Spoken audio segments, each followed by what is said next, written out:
me that one of them, they were going to have two, but one of them used hands. I don't know. I'm not involved.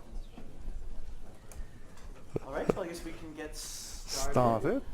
So Yuji will finish up his lectures on anomalies and topological phases. All right, thank you for coming back. So let me continue my discussion from 2 days ago. So the last time we talked about anomalies of finite group in 0 plus 1 dimensions and how it is cancelled by the contribution from the bulk 2 dimensions. So let's first discuss the case of anomaly of finite groups in 2D, where things are only a bit more complicated. So that's supposed to be example 5, or exhibit 5, in the contents I gave you at the beginning of the lecture. Right, so anomalies of finite group G in 2D. So the strategy is the same. You use a defect. So now the space-time is 2 dimensions, right? And use a defect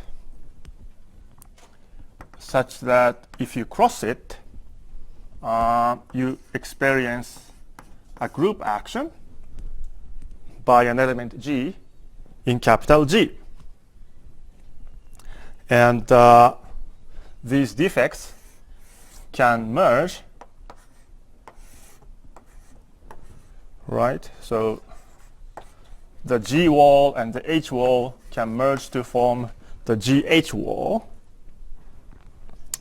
And if you have 3 walls, they can merge in 2 different orders. GHK would merge to GHK, and there another choice of the order of the merger. So we saw exactly the same graphs in my lecture 2 days ago, and in that lecture we were talking about 2D bulk theory, which cancels the anomaly on the 1D boundary. So the 2D theory was non-anomalous. Here 2D theory itself is anomalous. This means that these 2 ways of merging the walls can have a slightly different effect in the partition function. So this can have an additional phase GHK. Now, this GHK is not completely random. Is this the second blackboard? Yeah. So drawing is a bit more complicated than in the 2-dimensional case, in the 1-dimensional case.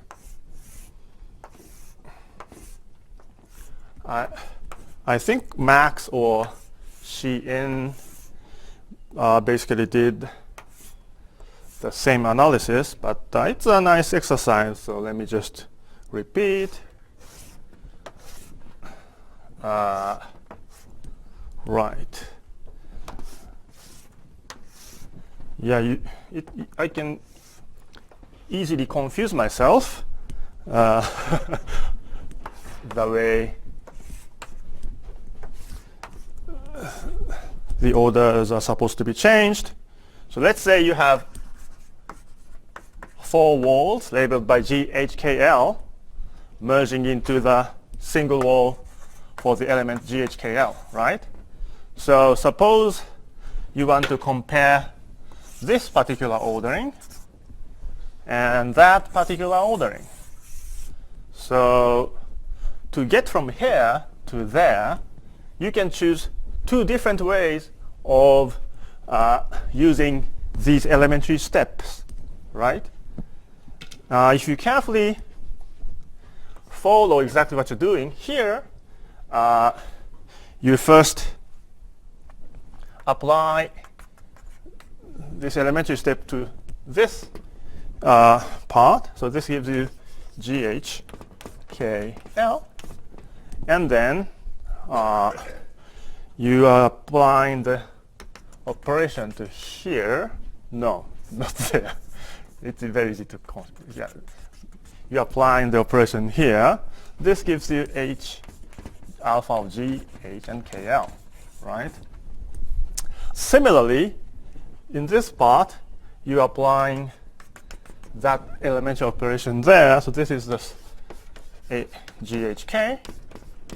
And then to go to here to there, you are moving this intersection point to this. So this gives you alpha G, HK, and L. And finally, you have alpha HKL because you are dealing with this part. But these two operations should give the same answer. So this gives you a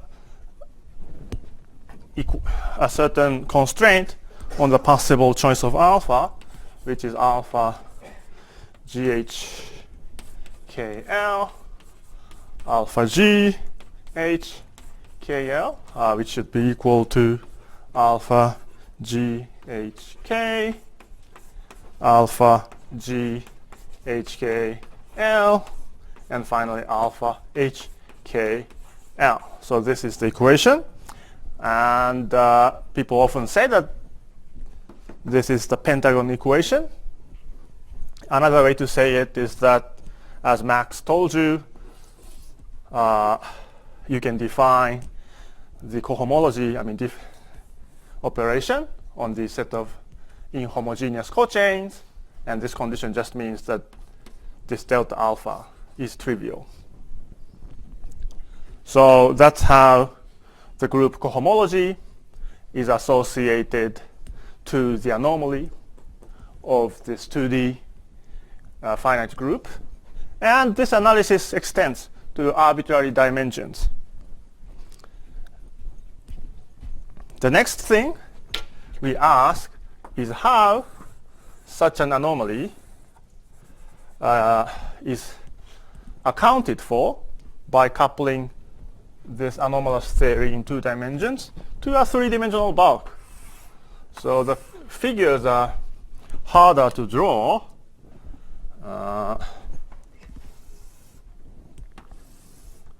So you want to attach something.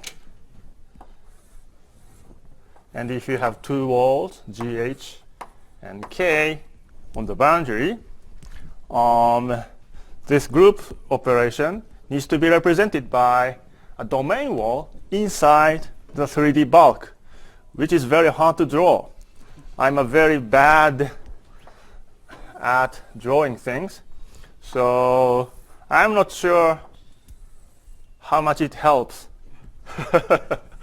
to draw these things. It's totally ununderstandable. But you have one wall here, right? And the second wall there, second wall there, and the third wall here. You see, you don't understand anything with this.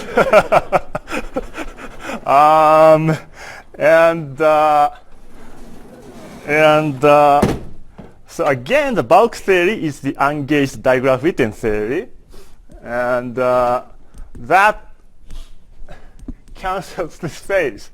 So let me try for about 3 minutes to draw the correct figures to take into account that. You see? So the situation in the boundary is not too hard to draw. So you originally have this diagram, and you'd like to change that diagram to this, right? Now I'm going to attach the bulk. Let's see how well it goes. Yeah, I think that I shouldn't add these bounding boxes, and it's just complicates things. So please imagine that there's a 3-dimensional bulk attached to it. And let's see. So the final configuration, I keep to be just, I mean, these wall.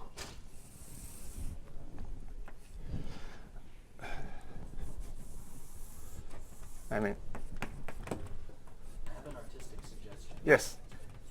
Draw the same figure that's on the boundary, Yes. translate it into the bulk, and then just connect those with horizontal lines. Ah, thank you. Yeah. Maybe I should switch places with him to ask. I mean, yeah, thank you. So yeah, so we connect them, right?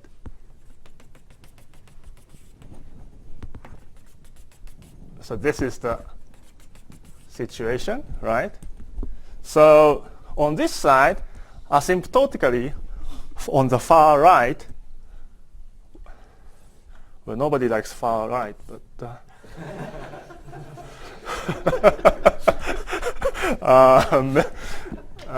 so you connect, you want to connect it, right? So this one is easy to connect. This one is also easy to connect. And bottom part is not too hard to connect, right? But but this point is harder to connect. So what happens is that this point should gradually move up, and at some point you hit this middle point and get to the other side. Thank you. This makes it very easy to draw what's going on. So let's see what exactly is happening at here. So you have a 4-valent intersection here. So what's going on is as follows. On the boundary, because of this rule, this side has an additional factor of alpha, g, h, and k, right? On the other hand, on this side, the rule of the ungauged Digraph-Wittens theory says that for such a special point where 4 walls merge, you assign additional factor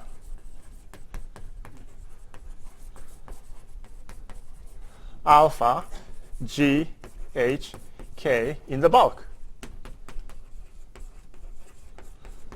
So if you consider the combined system of the boundary together with the bulk, you have exactly the same factor on both sides. So this makes the partition function of the combined system to be well defined without any ambiguity. So what is a consequence? Let's say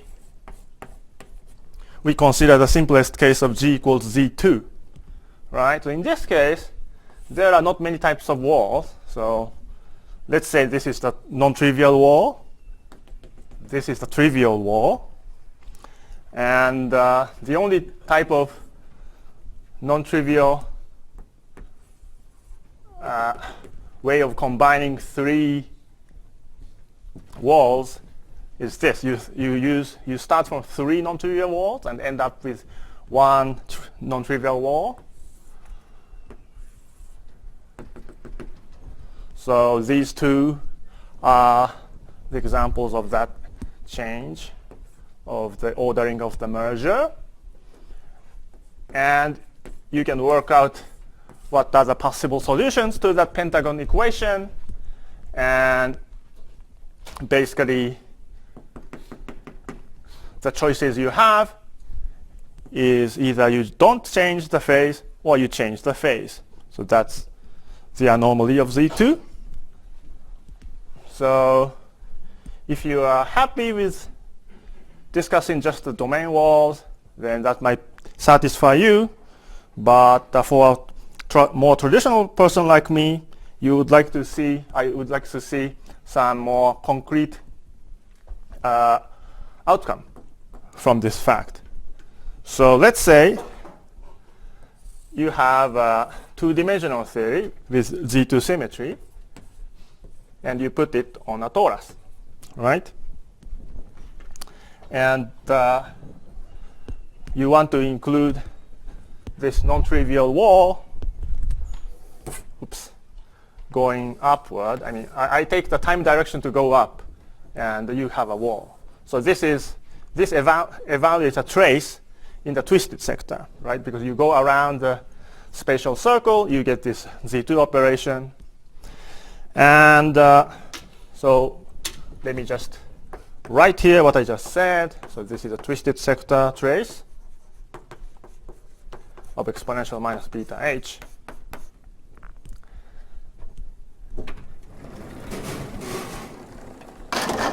And right. Now you perform two T transformations inside SL2Z.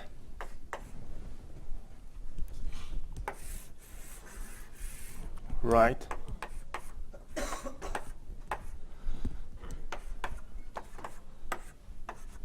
And T transformation moves this domain wall. So the way it moves the domain wall is that on this side you have this, because you twist it in this way, and you move it in the other direction if you do another T transformation. But now you use that rule up there. So you just have a look at this internal point, internal circle. So the way you reconnect the lines here and lines there are exactly as in that rule. So these two configurations are different by a factor of plus minus 1. So these two are the same when Z2 is non-anomalous, but they are different by a factor of minus 1 when the Z2 is anomalous. Now you remember that this is, of course, trace of exponential minus 2 pi I p exponential minus beta h, and this is trace of exponential plus 2 pi I p exponential minus beta h, where p is, as always, L0 minus L0 bar, right?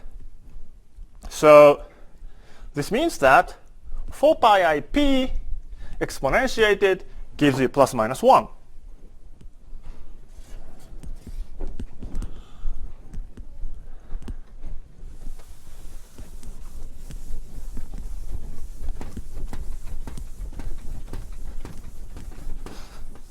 This means that p, which is L0 minus L0 bar, is 1/2 some integers if non-anomalous, and it's in fact half integer plus a quarter if it's anomalous. So that's what you get. So this will make it very easy for us to come up with an example of Z2 symmetric theory in 2 dimensions, which are both for both cases of non-anomalous Z2 and anomalous Z2.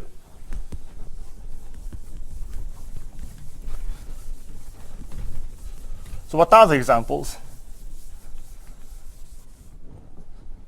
So of course there are many non-anomalous theories, but let's just consider compactified boson.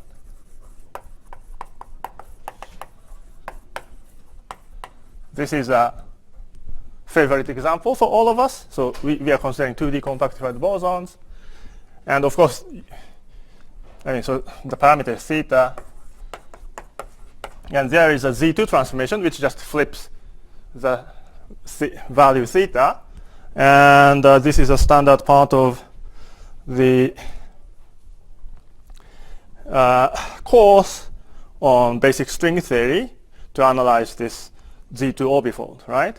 And there you learned how to quantize the system in the twisted sector, and in the twisted sector, bosons are expanded into these half-integer modes.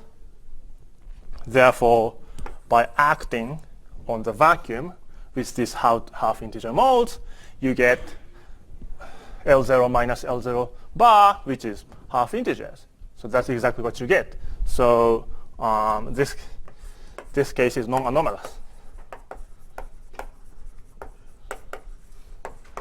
So what would be an example of an anomalous Z2?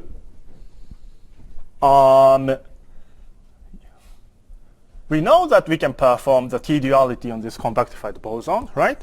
And that corresponds to just flipping one out of the left movers and the right movers. We learned in the textbooks that T-duality usually changes the size of the circle. However, at the self-dual radius,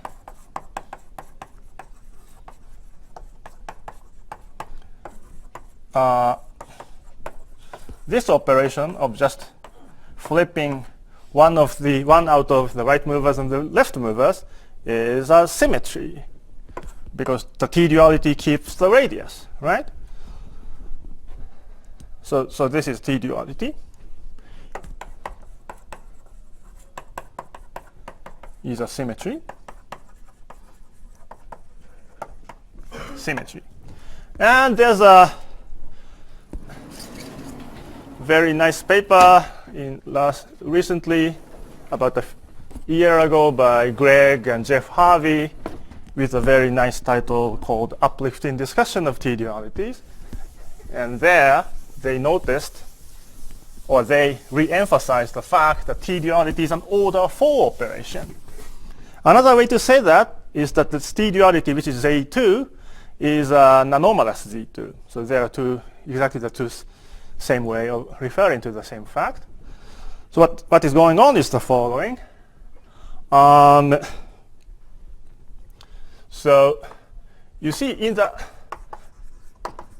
untwisted sector, U1 symmetry of the rotation enhances to SU2 at the self-dual radius.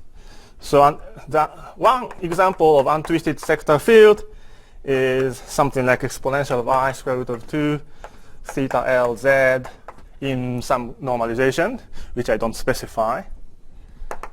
And it is very well known that this guy has L0 plus 1, right? So that's the normalization. I mean, you have additional current operator, which have L0, 1. And in the twisted sector, you know that the twisted sector field corresponds to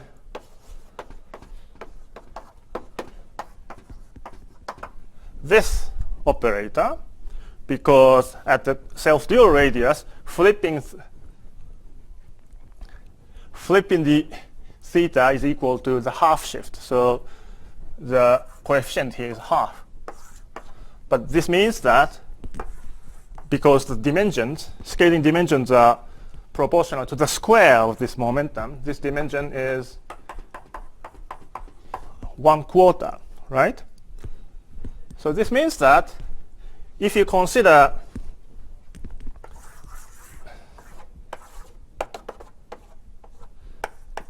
the system, this system on the torus, where you have a T-duality twist around the spatial circle. You might not consider this kind of weird situation very often, but let's consider that if you go around the circle, spatial circle, you get T-dualized. That's a bit weird, but you can consider that. This means that left movers, say, are in the twisted sector, and right movers is the untwisted sector. And because of that, L0 minus L0 bar is given by, for example, 1/4 minus 0, right? So which is 1/4, just as I said on the other side. So this means that T-duality, if you regard T-duality as a Z2 symmetry, it's an anomalous 2D symmetry, given corresponding to that minus sign. So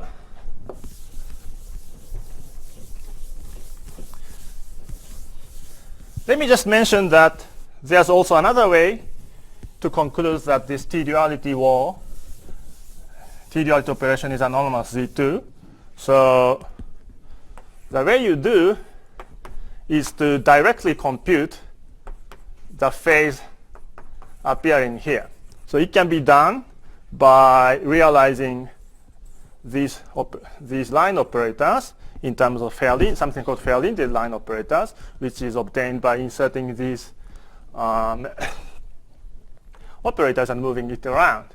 Then you apply various OPEs and you read off these coefficients by a careful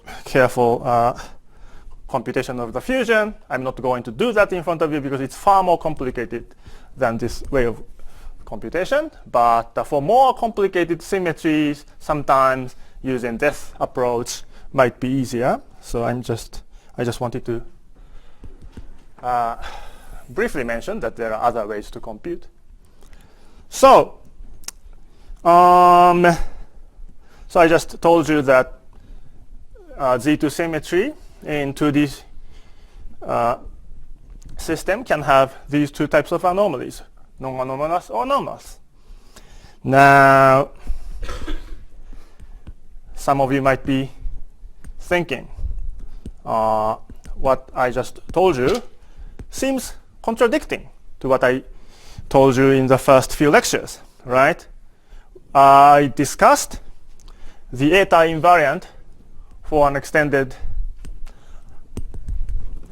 amount of time, and there I discussed the case of a Majorana fermion, right? So it's very similar to the situation I just discussed. Instead of considering this T-duality of a compactified boson, I already discussed the case of a single Majorana fermion and the action of this -1 only on the right mover, right? And I said that in this case, you attach a bulk system, which is a ratio of infinitely massive fermions in 3D. And in particular, I used a rather large amount of time computing the eta invariant of this system over this length space S3 over Z2 with non-trivial Z2 bundle, and it turned out to be 1/8, right? So the anomaly is not order 2 like this. The anomaly was order 8. And another manifestation of this, I told you that if you consider exactly the same way to the system on a cylinder with this Z2 line passing in this direction, so that if you go around the spatial circle, you experience this Z2 action. We saw that L0 minus L0 bar is 1/2 integer plus 1/16, right? So instead of 1/4, you get 1/16. So how can this be possible? I just told you in the first few minutes of this lecture that the domain walls are represented by this way, and rearranging should satisfy the Pentagon equation, and that phase should be just plus minus 1. But clearly, unless you take 4 copies of it, that doesn't fall into that paradigm. So what was wrong? So a short answer is that I didn't take into account the effect of fermions and spin structure in the very beginning of today's lecture. Unfortunately, I don't have enough time to carefully discuss how the fermionic case can be understood diagrammatically, but let me just mention one large difference, one big difference between the fermionic case and the bosonic case. You see,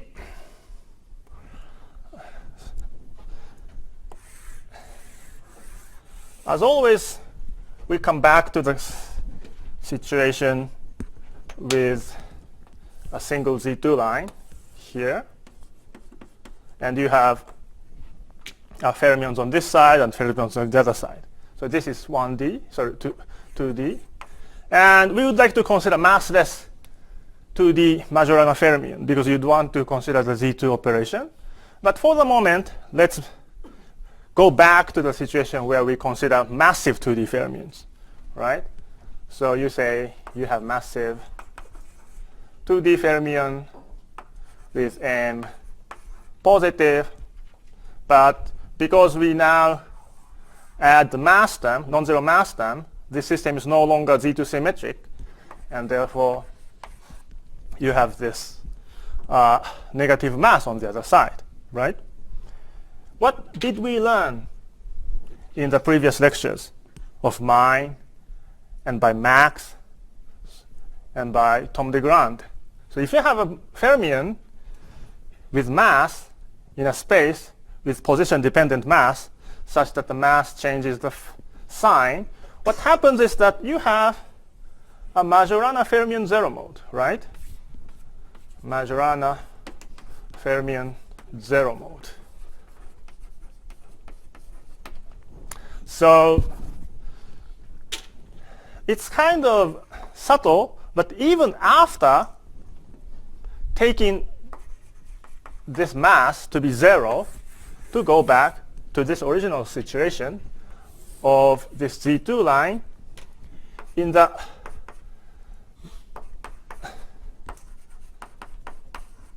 Z2 line in the presence of plus zero mass and the minus zero mass, you need to think that this Z2 defect line has a single Majorana fermion zero mode.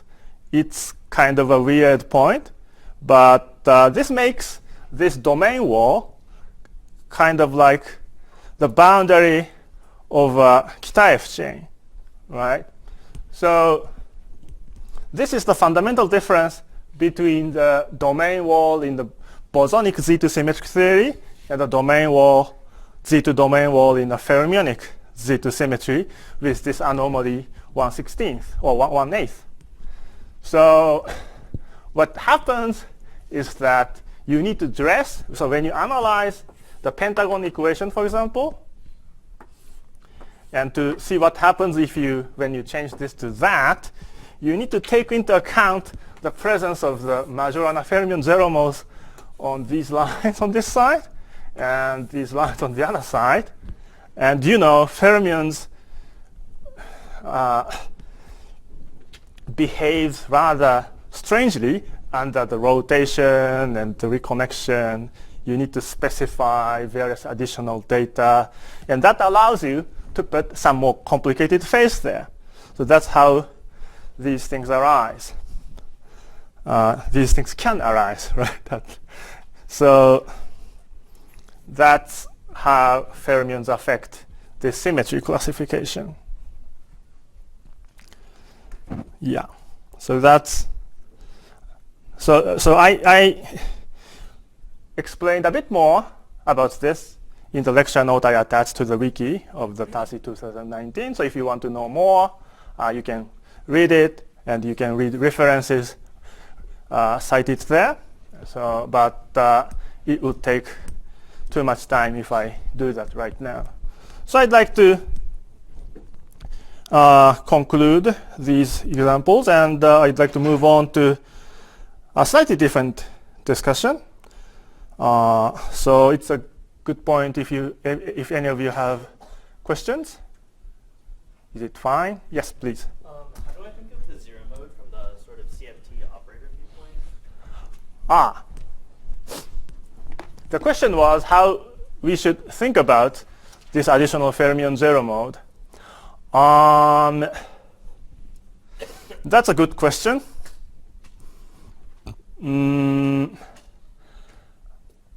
It's kind of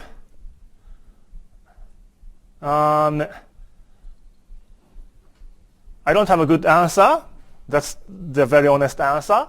One way to see that this zero mode arises is to go back to this original example, very easy example of the fermionic, Majorana fermion.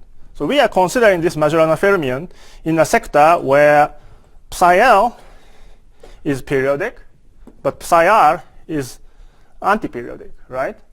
So you need to expand Majorana Weil fermion in the NS sector and the R sector. So in the NS sector, you can easily expand it, and you get psi 1/2 plus n, right? On the R sector, sorry, this is the other way around. And on the other side, in the periodic sector, it's expanded in integer modes. You see that the canonical conjugate of psi plus n is psi minus n, right? So they are paired, but you run into the problem of having this single Majorana zero mode, psi 0. So that's how you see that there's a single Majorana fermion in this case. So it's not perfectly correct to say that you have a zero mode localized at this defect, right? Because it's clearly not true. It is localized when the mass is non-zero, but if the mass is 0, it's not localized. But the presence of this zero mode manifests itself if you consider a more complicated topology like this. So somehow this defect has a power to create Majorana zero mode, which complicates the quantization whenever the situation is right. So and this happens for any CFT with this property of the anomaly. Yeah. So when you cross the Z2 line, do you now also act with size 0, or is that not the right way to think of it? So the question was if it's correct to think that if you cross the wall, we should act by this psi 0 or not. I don't think it's the correct interpretation, but yeah, I don't really know. Yeah. Any other question? Okay, so now I completely switch gears and discuss some fun operation you can do in 2D again, but with non-anomalous Z2 symmetry. So we just saw that anomalous Z2 symmetry is a bit complicated, right? So I prefer simpler systems. So let's say we consider 2D QFT, and let's say bosonic, right? Non-spin theory, QFT Q with non-anomalous Z2 symmetry, and let's put it on a cylinder, and you can consider the twisted sector and the untwisted sector. So this is the Z2 line.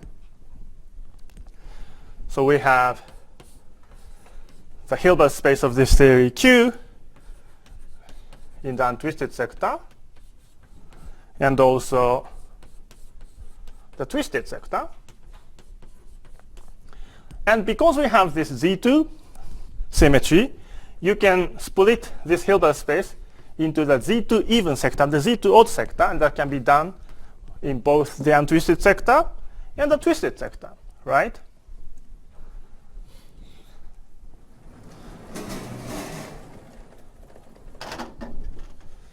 Now, we already discussed this operation a bit, but we can gauge this Z2 to obtain a different gauge, a different QFT.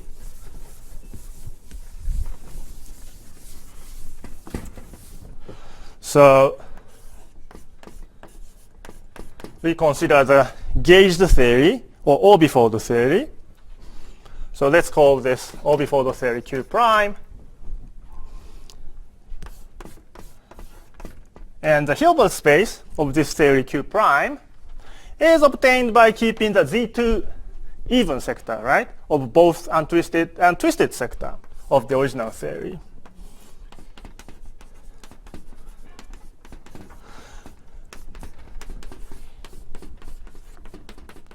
Twisted plus. And now you realize that in fact this orbifold theory has a new Z2 symmetry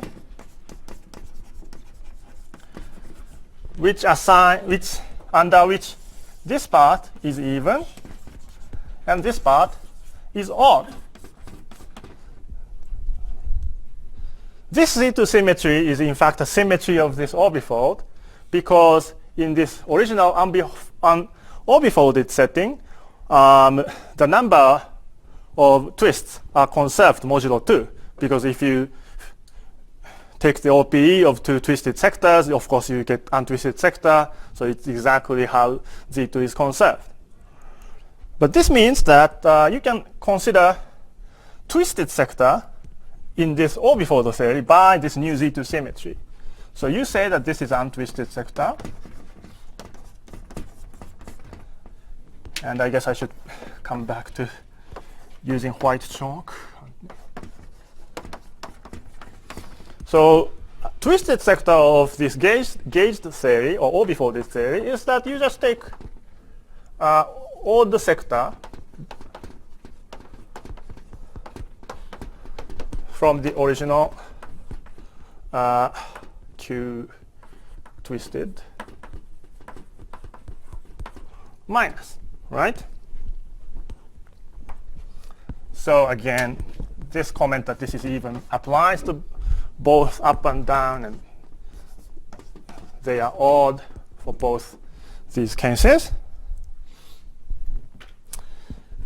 And now you can try orbifolding this theory Q prime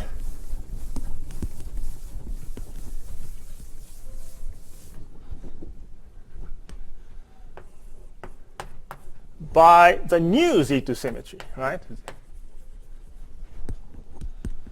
So this is Q orbifolded by original Z2 orbifolded by the new theory. But please just have a look at the blackboard there and blackboard here. The untwisted sector of this doubly orbifold theory is obtained by keeping the even sector, right, of this theory, which means that you keep that one and this one, which means that the untwisted sector of this theory is just the original untwisted sector of the original theory. The same is true for the twisted sector, and it turns out that this theory is the original theory. So this is an interesting fact about non-anomalous Z2 symmetry in two dimensions. So I explained what is going on at the level of the Hilbert space, but let me discuss what is going on at the level of the partition function. So let's say you consider a partition function of the original theory on a spatial manifold M2 with a background gauge field, Z2 gauge field. So this just means that you are considering cohomology in Z2 coefficient, and it's just a fancy way of saying what happens if you go around various cycles. So this just specifies whether you get +1 or -1 if you go around various cycles. So that's encoded in this object V. And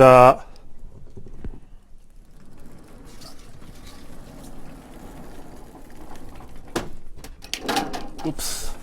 See? So what's the partition function of the orbifolded theory?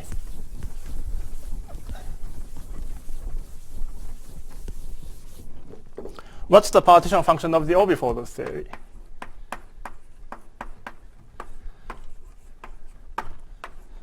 So as you know, when you gauge, you sum over all possible gauge background, and you sum over all possible choice, and you need to include some normalization factor, which depends on the genus. But I told you that this gauged theory has a new Z2 symmetry. So you can couple this to a new Z2 background, which I denote by W. So this is the gauge background for the new Z2. And the factor you introduce is just -1 to the power M2 of VW. So this is just if you are not familiar with Z2 valued cohomology, you can think of them as basically ordinary differential forms, and not much difference happens in this simple case. So you just take degree 1 differential form and you multiply, and this is degree 2, so you can integrate it, and you get either 0 or 1 modulo 2, and this becomes plus minus 1, right? So that's the formula. And conversely, you can write this. You can extract the original partition function by performing the Fourier transformation again, because this is basically a discrete Fourier transformation.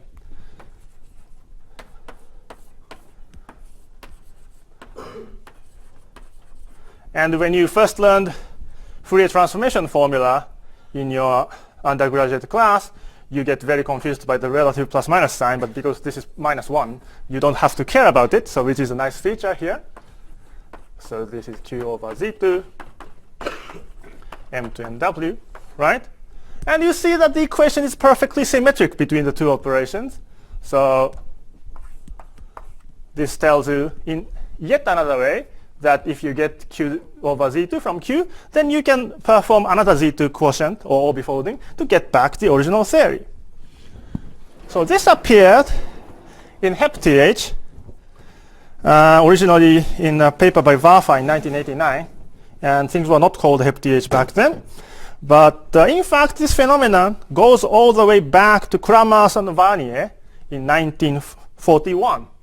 So I'm talking about extremely old stuff, as I announced in the first lecture. So what did Kramers and Varnier did? So they considered the Ising model, right? So Ising model, let's consider Ising model in the square lattice. So you have spin variables arranged in a square lattice, and this is Z2 symmetric, right? And you can consider a Z2 wall. You can consider a Z2 wall where if you insert it, you force the spin to flip. And we learn in the basic statistical mechanics course that you can think of the endpoint of such Z2 wall as something called the disordered field. But this means just that this disorder variable is in the twisted sector of the original Ising model. And we learned that you can rewrite the partition function of the Ising model in terms of the disordered field.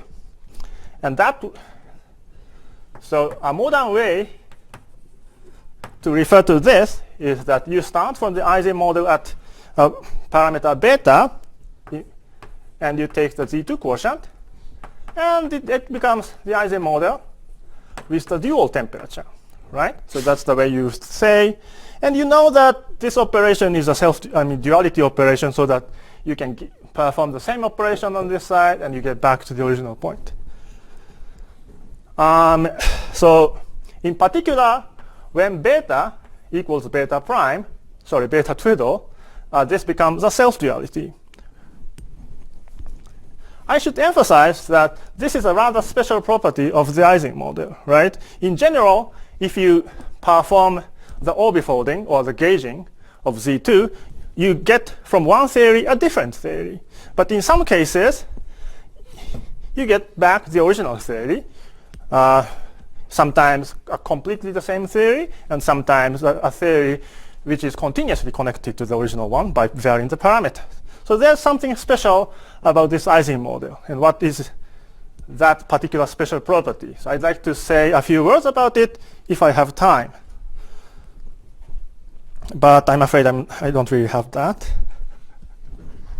Yes, please. Should that plus be a minus? Yeah, thank you very much. These are minus. Okay. Right.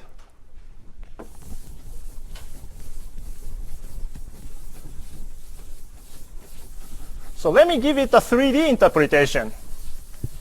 So the common theme in my set of lectures is that phenomenon can be in D dimension can be sometimes better understood by considering the system as a boundary of one higher dimensional theory. But here I emphasize that this Q has non-anomalous Z2, right? So you don't have to put the bulk, but it's perfectly okay to put the trivial bulk, right? Trivial Z2 symmetric bulk,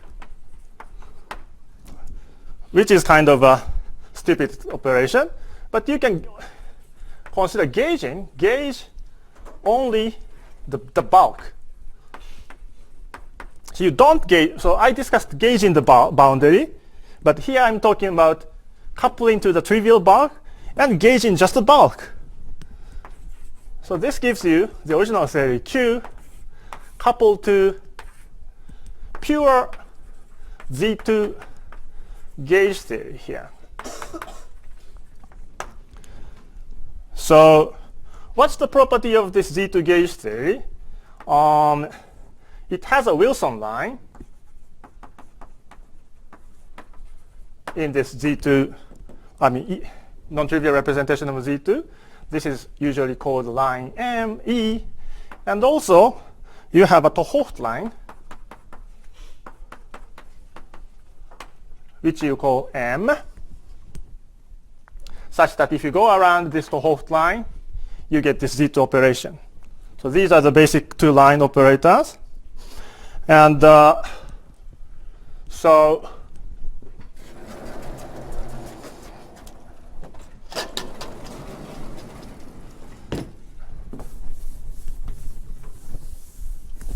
let's say we have a non-trivial boundary, boundary with a non-trivial topology, and you have a path, non-trivial path there. And we consider this as attached to the 3D bulk with this pure Z2 gauge theory. And for the moment, let's think that this time flows in this direction. And then you can insert this Wilson line operator around this path B, translated into this time direction. And then you can also consider Wilson line operator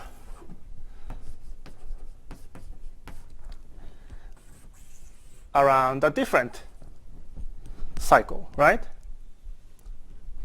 So they act on the Hilbert space defined on this spatial slice. And this operator E and line operators E and M has this property that you get a minus sign if you reorder reorder it just because this is all under Z2 and this creates a Z2 defect. So this means in this operator language that line operator wrapped around A and line operator wrapped around B has the commutation relation that times -1 A wedge B. I mean A wedge B, right?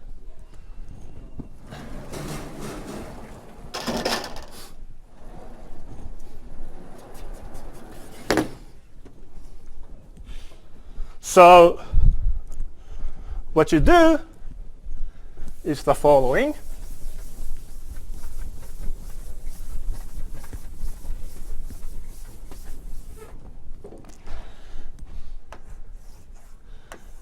You can start from Q over Z2, the dual theory, with its new Z2 symmetry coupled to, trivial bulk with Z2 new symmetry, and gauge only the bulk. So this gives you a setup where Q over Z2 is attached to a pure Z2 hat, a Z2 new gauge theory.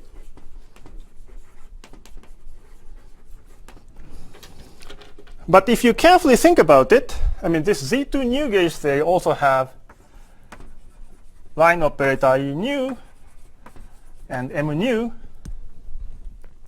But the point is that there's a duality in this pure Z2 gauge theory exchanging the Wilson line and the 't Hooft line because the commutation relation is exactly symmetric. Yes? Just to go back to the sorbifold example for a moment. Can you generalize it in higher dimensions, saying that whenever you gauge a Q from global symmetry, you get another global symmetry? That's right. So Then is the statement is also true that if you gauge the new one, then you get the original one back? yes, the question was if this property of double gauging generalizes in higher dimensions. The answer is yes, but if you gauge a p-form symmetry, typically you get dual symmetry, which is a higher form symmetry. Yeah, but then you need to re-gauge that higher symmetry to get back to the original theory. But in 2 dimensions, everything is simple because everything is usually zero form symmetry. So coming back to what I was discussing, when you want to compare this and that, the thing we need to do is that you identify this Wilson loop operator of this side as the 't Hooft loop operator of that side, and the way around on the other side. Let's say old.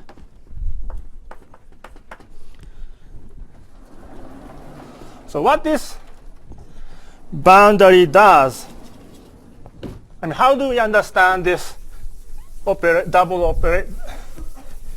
double gauging operation in this language?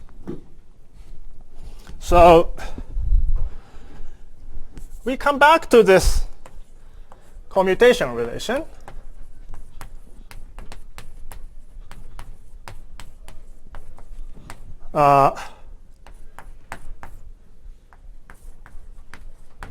This means that they don't all commute. So what we learned in quantum mechanics class is to consider a maximally commuting subset. So you can diagonalize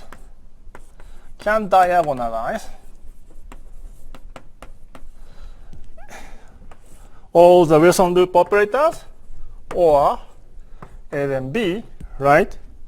And you can pick a basis such that this has the value AV. So this is the common eigenstate for all of the Wilson loop operators, and the eigenvalue is specified by this V, right? And similarly, you can consider the common eigenstate for all of the Wilson loop operator in this way.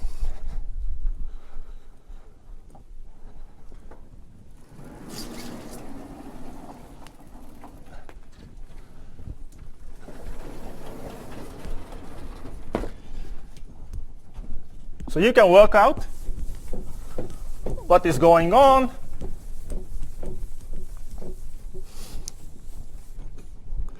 So now you consider the system such that you have ungauged old Z2 symmetry on this boundary and ungauged new Z2 symmetry on the other side, but in the bulk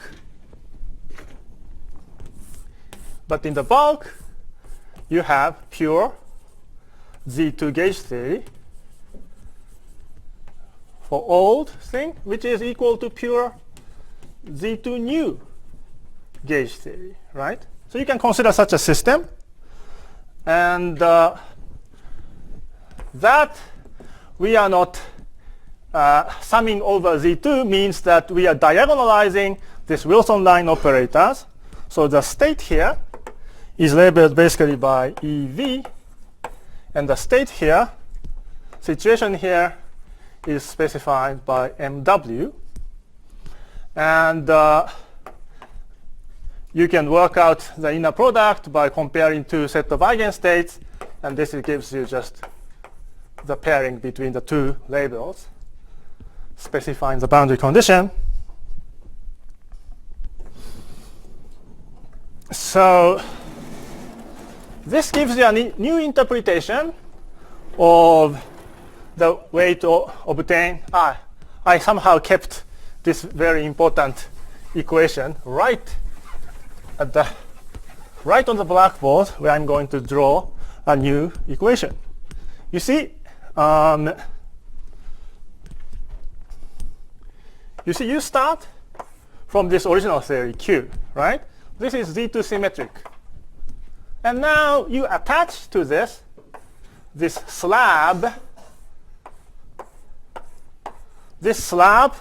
of 2D gauge, 3D gauge theory with the boundary condition preserving Z2 on this side and new Z2 on the other side, right? So this contributes, so this is specified by some value E, V, and this part is specified by M and W. Now you attach this theory Q onto this side of the boundary, and you sum over V. You gauge V here. So you just push this slab onto this theory Q, and voila, you now have new Z2 symmetry. So you get a new theory. And what's the partition function of this system? Well, this part provides this partition function, and this slab gives you this partition function. So this gives you a new perspective on this gauging process, where you attached a slab of 3D theory onto this 2D theory to get a new 2D theory. So some of you might be familiar with similar operation in supersymmetric field theory, where you talk about duality walls acting on 3D supersymmetric theories. And this is, in fact, in a sense, the simplest toy model, where you can analyze duality walls in a very simple way. So in the remaining 10 minutes, I'd like to mention another interesting fact about this system. You see, this Z2 gauge theory, in fact, has a third set of operators.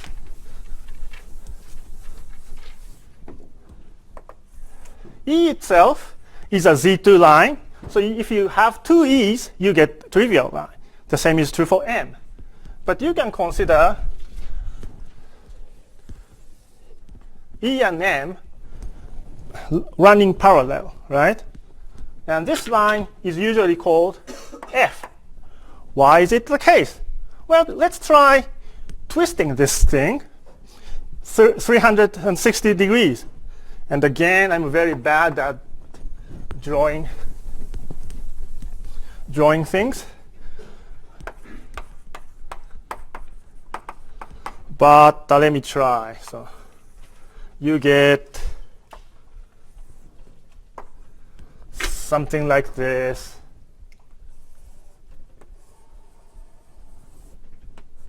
So this is the outcome of what you do after 360 rotation.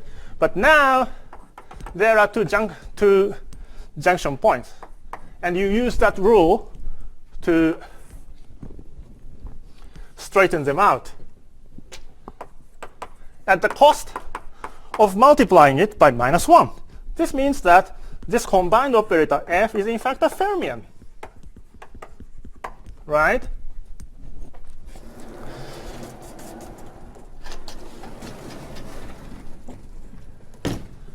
Correspondingly,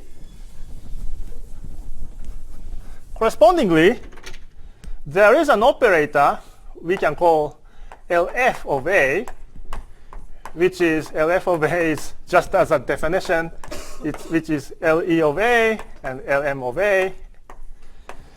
This has this. Yes, please. I mean, why don't you multiply it by -1 twice? There are like If you change the crossing twice, in fact, you are still get twisted. You can draw the figures very carefully. I mean,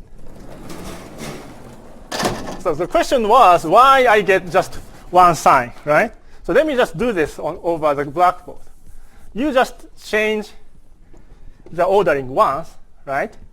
Now the white line is over the red line on both sides, so you can just slide them to get back to this.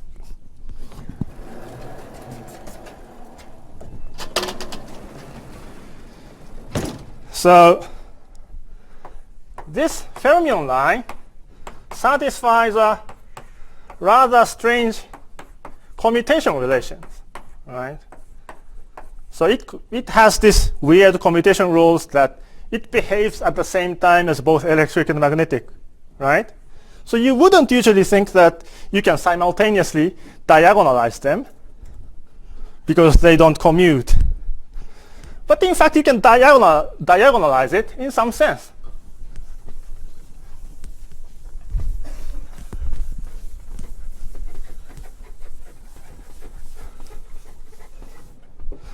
You can diagonalize it in some sense because of the following.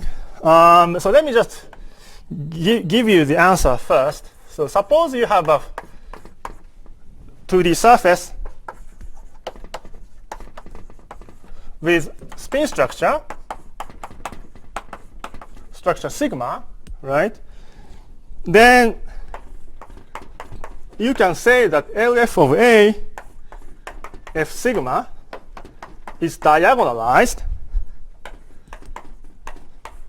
using this formula where this sigma A is 0 or 1 for NS sector for the R sector. So you know that R sector is more complicated than the NS sector, right? So you want to assign ordinary 0 to the NS sector and the complicated 1 to the R sector. And the only thing I need to explain to you is that this assignment satisfies that funny commutation relation. And in fact, it does. I don't want to explain it in detail, I mean in the general case, but let me just give you the simplest example. So let's say we have the torus, right? And let's say we have periodic spin structure here, periodic spin structure on the vertical side, and of course the diagonal direction is also periodic. But all of them are R in the R sector. So let's say this is A and this is B and this is A plus B, right? Then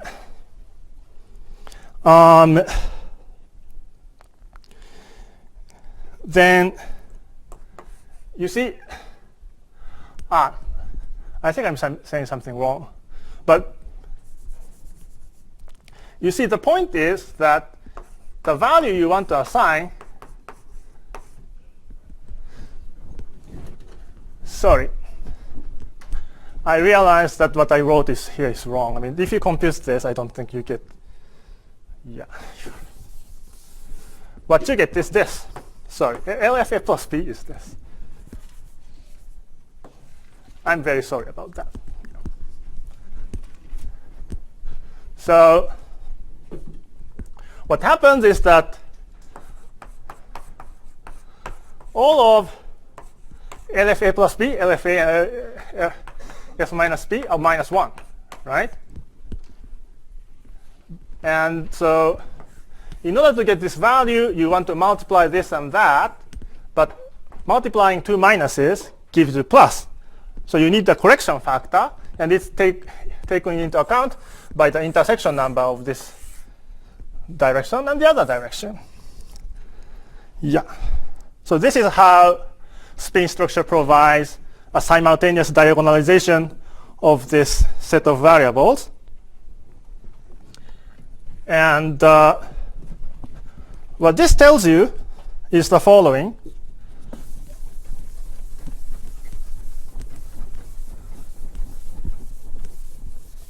So I'm kind of running out of time.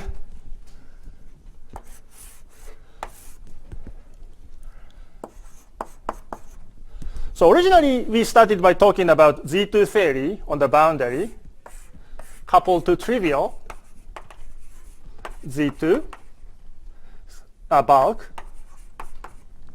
with a line operator corresponding to E, right? And then I considered Z2 new symmetry coupled to a trivial Z2 new bulk whose line I would call M. And we said that gauging both of them, the bulk theory, Z2 gauge theory is equal to bulk Z2 new gauge theory. But there's in fact another choice, such that you start not from a Z2 symmetric theory, but rather from a spin theory, which has a spin structure line coupled to trivial spin bulk, right? And then you sum over the spin structure in the bulk. So it's just so in fact this thing is also can be said as bulk spin, pure spin gauge theory, right? I don't know if that's the correct terminology, but it's like gauge in Z2. You just, so in the case of pure Z2 gauge theory, you just sum over Z2 background field. Here you just sum over Z2 spin background. What this means is that you can consider this operation, right? But on this side, so originally I considered ungauged Z2 here and ungauged Z2 new here to get this operation of gauging Z2. Now I consider ungauged Z2 here and I consider ungauged spin structure here, right? This sounds a bit more exotic. This gives you, this is specified by F sigma, right? So you can play the same game of starting from Z2 symmetric theory and smash it with this slab with this boundary condition, and you sum over the Z2 gauge fields on this boundary. So what does it give you?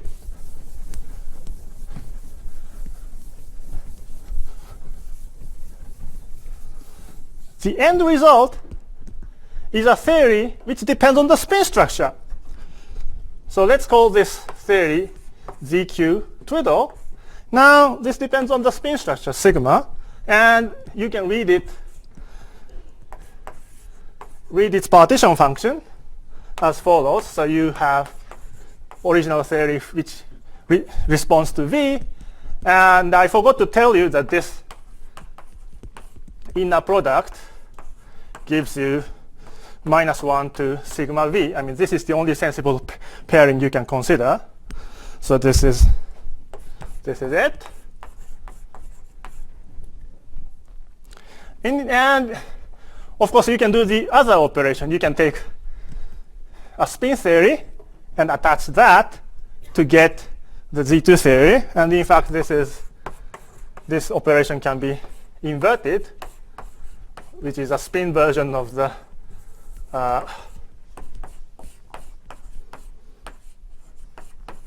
Fourier transformation. So you can do this. So let me summarize what we got. W is sigma. Thank you. So this is sigma. So, well, we have an equation already, but we can summarize it also in words. We're a couple minutes over. Yes. Finish up. Yes, I'm going to finish.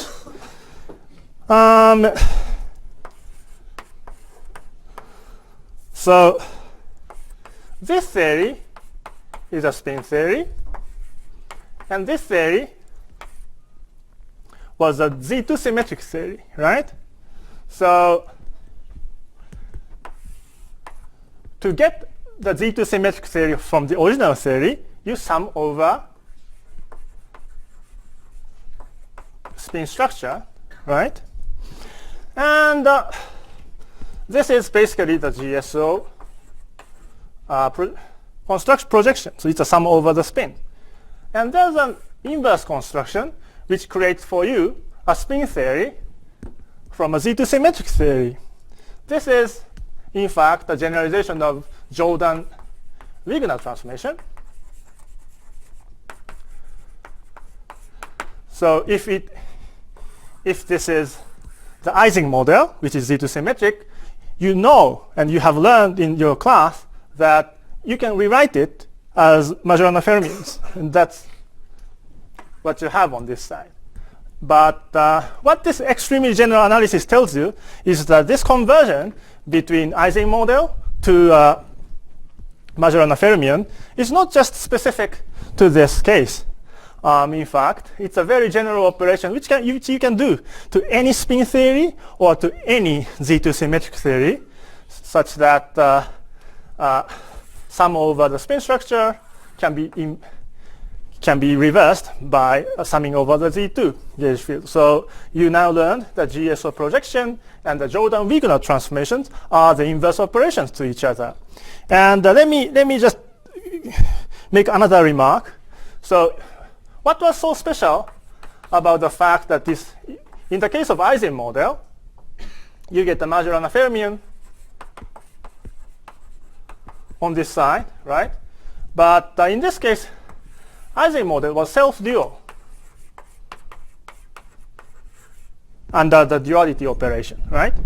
So that operation sent Q to Q over Z2. And Ising model was the fixed point under this operation.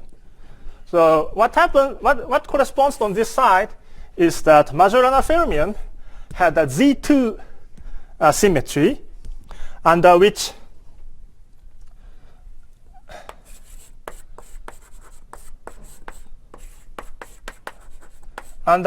this was related in this way, right? By the multiplication by the half invariant, as I repeatedly mentioned.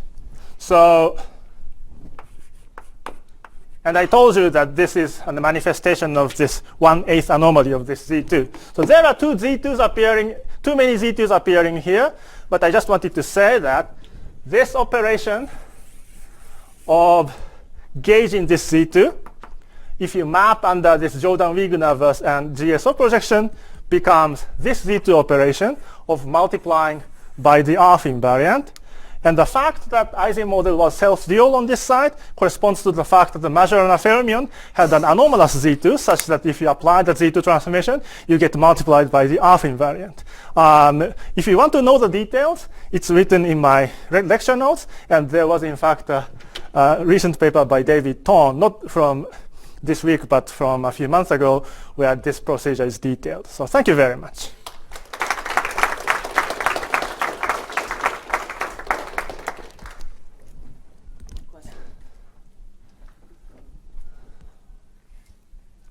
Yes. Is there any interesting structure if you consider like ZN orbitals? We can do more, I think, weirder stuffs. But the problem is that spin structure is like a weird version of Z2, right? But it's harder to consider weirder versions of Zn. But this type of analysis can be done in many other situations with different symmetries. So you can start from a 2D theory with some certain symmetry, and you couple that to the bulk, and you consider its gauging there, and you take a different basis, and you go to the other description, and that can be done for really diverse examples. Yeah, so it vastly generalizes just this case of triality of original Z2, new Z2, and the spin structure. Because it can be done for any line operator in the bulk. Yeah. More questions? If not, let's thank Yuji again for the whole series of lectures. Thank you very much.